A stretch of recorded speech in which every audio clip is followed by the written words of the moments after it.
Assalamualaikum warahmatullahi wabarakatuh. Halo teman-teman, semoga kalian semua dalam keadaan sehat, amin.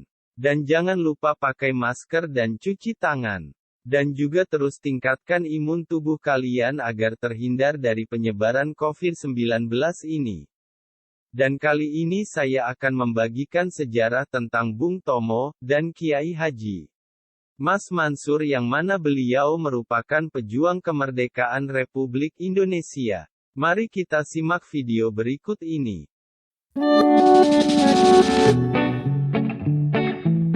Sejarah Bung Tomo dalam memperjuangkan bangsa Indonesia begitu dikenal. Bung Tomo, pejuang asal Surabaya ini, selalu dikenang setiap tanggal 10 November. Lalu bagaimana perjuangannya? Perang yang mengakibatkan hampir ribuan korban berjatuhan, membuat pria yang bernama asli Sutomo ini geram, darahnya bergejolak, pikirannya mendadak liar, dan tindakannya menjadi keras, sehingga Bung Tomo bertekad mengajak segenap rakyat Surabaya bertempur sampai titik darah penghabisan. Pahlawan yang satu ini dikenal publik karena peran aktifnya dalam peristiwa perang tanggal 10 November tahun 1945. Diketahui, nama sebenarnya dari Bung Tomo adalah Sutomo.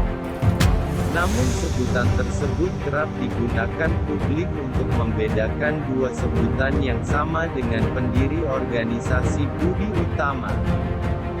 Bung Tomo lahir pada tanggal 3 Oktober tahun 1920 di Kampung Blauran, sebuah tempat yang berada di pusat kota Surabaya.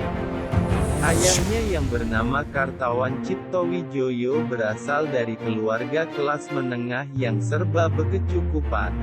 Bahkan, tercatat pernah menjadi pegawai pemerintahan dan ibunya pernah menjadi distributor lokal dalam perusahaan ekspor dan impor mesin jahit di Surabaya. Dalam catatan sejarah Bung Tomo, sejak kecil hingga remaja dihabiskan di kota kelahirannya. Sementara pendidikannya pernah duduk di Meerwijgebreedlager Onderwijs, yang mana sebuah sekolah menengah pertama pada masa kolonial Belanda. Akan tetapi setelah lulus dari sekolah tersebut, Bung Tomo tidak menamatkan sekolahnya karena alasan tak bisa terus-menerus hidup dan mengandalkan orang tua yang serba berkecukupan. Kala itu juga, masa remajanya sedang terjadi krisis ekonomi, sehingga memilih bekerja demi membantu periuk keluarga dan merelakan putus sekolah sementara.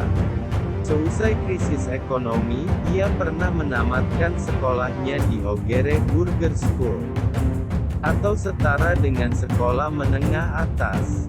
Meski kabarnya ia dapat menyelesaikan studinya lewat jalur paket yang disebut sistem korespondensi, namun dalam sejarah Bung Tomo disebutkan tidak pernah resmi dinyatakan lulus. Meskipun demikian, ia dikenal aktif dalam gerakan kepanduan, atau jika sekarang dikenal dengan Eskul Pramuka. Ia juga belajar filsafat dan gagasan nasionalisme dari kakeknya. Menurutnya, belajar filsafat kepanduan dan kesadaran nasionalis merupakan pengganti yang baik untuk pendidikan formalnya. Peran dalam Perang Kemerdekaan. Kala itu perang sedang berkecamuk. Belanda yang diboncengi tentara Nederlands Indische Civiele Administratie menyerang Indonesia yang sudah merdeka tahun 1945. Soekarno dan Mo. Hatta sebagai pemimpin negara telah ditawan tentara NICA dengan dalih melanggar hukum internasional. Rakyat mendadak lesu melihat situasi ini karena dua tokoh pemberi arah dan harapan kemerdekaan sudah ditangkap oleh Belanda di Yogyakarta. Melihat kondisi seperti ini membuat Bung Tomo cemas dan berpikir bagaimana cara mengembalikan semangat rakyat supaya tetap kuat melawan tentara NICA di bawah tekanan Belanda. Sejarah Bung Tomo dalam kemerdekaan berperan sebagai penyiar berita pada sebuah radio kemerdekaan di Surabaya. Menurutnya, melalui radio dapat menjadi alat perjuangan di saat pasukan sekutu yang begitu mudahnya menakut-nakuti pasukan Indonesia. Saat bendera Belanda dikibarkan di tangsi militer bekas Jepang, kata Bung Tomo, Presiden Soekarno-Hatta justru memilih jalur diplomasi. Hal ini karena pasukan Indonesia dinilai tak berdaya dan minim senjata.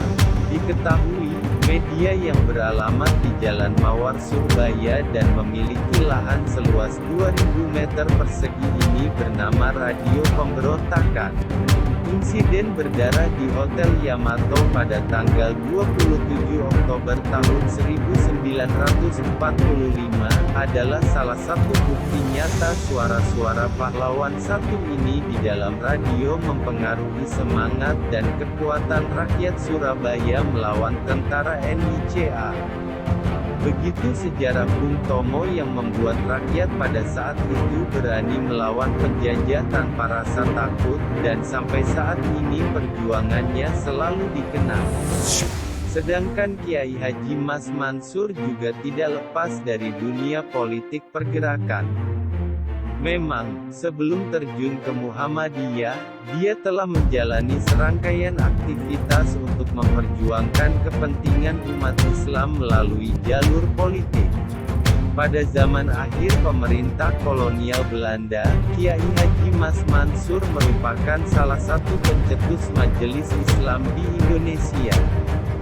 Demikian pula dengan Partai Islam Indonesia, yang digagasnya bersama dengan Dr. Sukiman.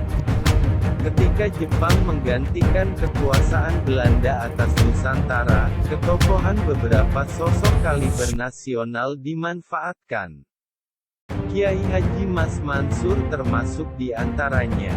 Bersama dengan Soekarno, Muhammad Hatta, dan Ki Hajar Dewantara, dia didaulat membentuk 4 serangkai.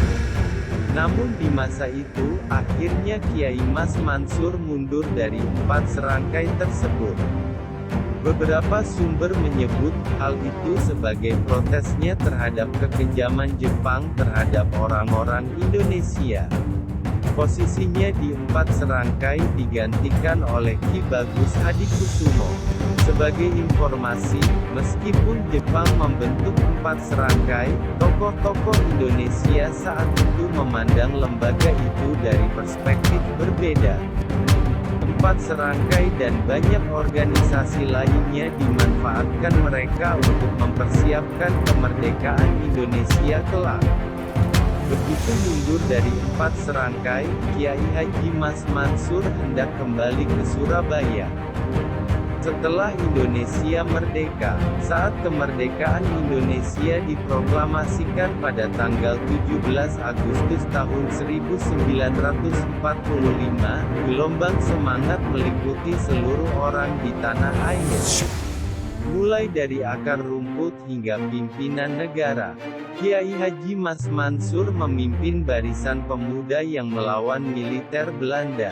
Saat itu, Belanda menumpang rombongan NICA yang datang ke Indonesia dengan tujuan membawa pulang tentara sekutu yang ditahan Jepang di Indonesia. Pertempuran pun terjadi antara tentara pejuang Indonesia dan tentara Belanda NICA. Saat itulah, Kiai Haji Mas Mansur ditangkap pihak musuh dan ditahan. Pada tanggal 25 April tahun 1946, Kiai Haji Mas Mansur wafat di dalam tahanan. Kini, nama tokoh Muhammadiyah itu telah diakui sebagai seorang pahlawan nasional RI. Sepanjang hayatnya, Kiai Haji Mas Mansur telah menikah dengan Siti Zakiyah dan dikaruniai 6 orang anak. Selanjutnya, dia juga menikah dengan Halimah, meskipun hanya 2 tahun lamanya karena pada 1939 istrinya itu wafat. Demikian adanya sejarah Bung Tomo dan Kiai Haji Mas Mansur ini mudah-mudahan bisa menambah wawasan kalian semua. Dan jangan lupa dukung terus channel ini dengan cara subscribe, like, komen, share, dan aktifkan tombol loncengnya, agar kalian mendapatkan video terbaru dari kami. Wassalamualaikum warahmatullahi wabarakatuh.